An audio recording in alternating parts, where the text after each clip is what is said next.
It began not with a bang, not with chaos or alarms, but with a creeping stillness that slowly seeped into every corner of daily life.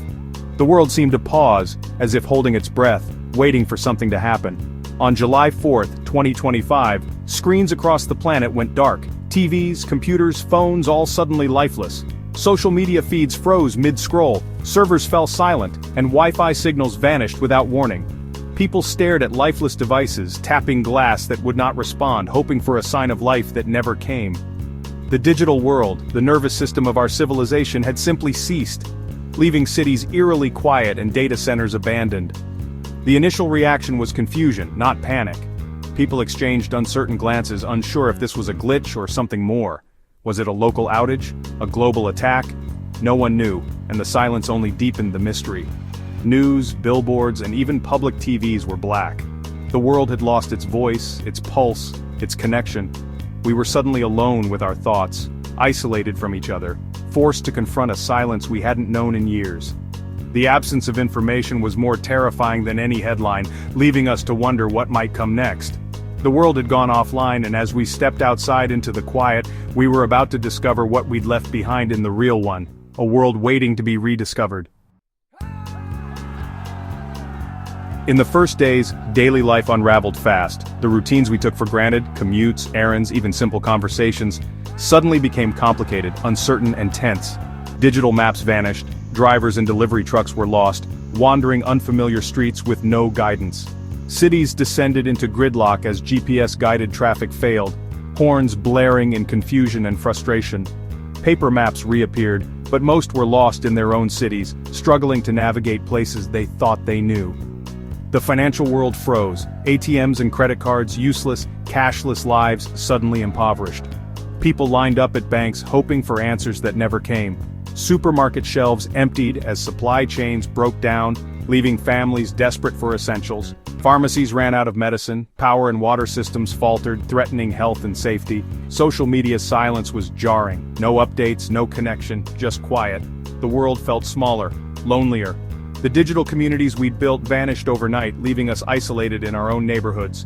We were disconnected from information and each other, forced to rediscover old ways of sharing news and stories.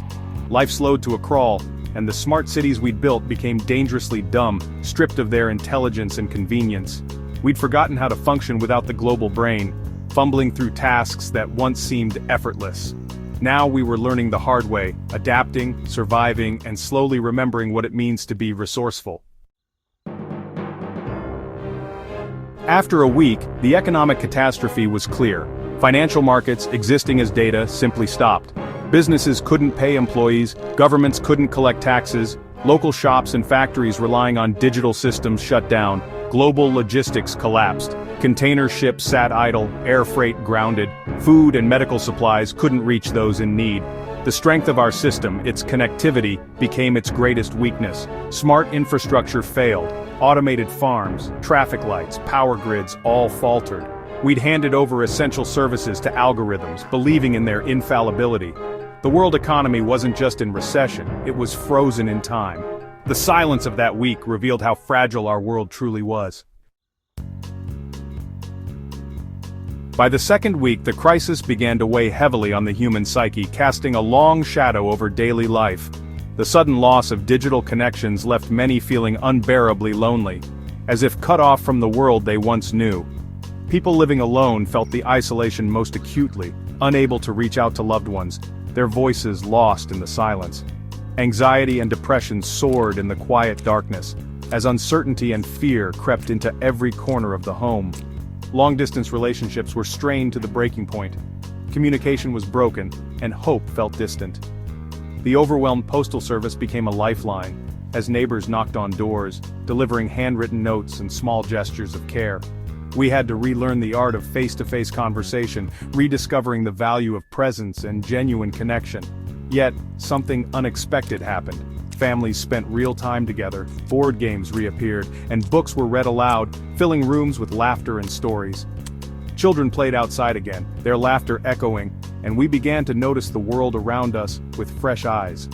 For some, this digital detox was unexpectedly liberating, a chance to breathe. For others, it felt like a prison with invisible walls.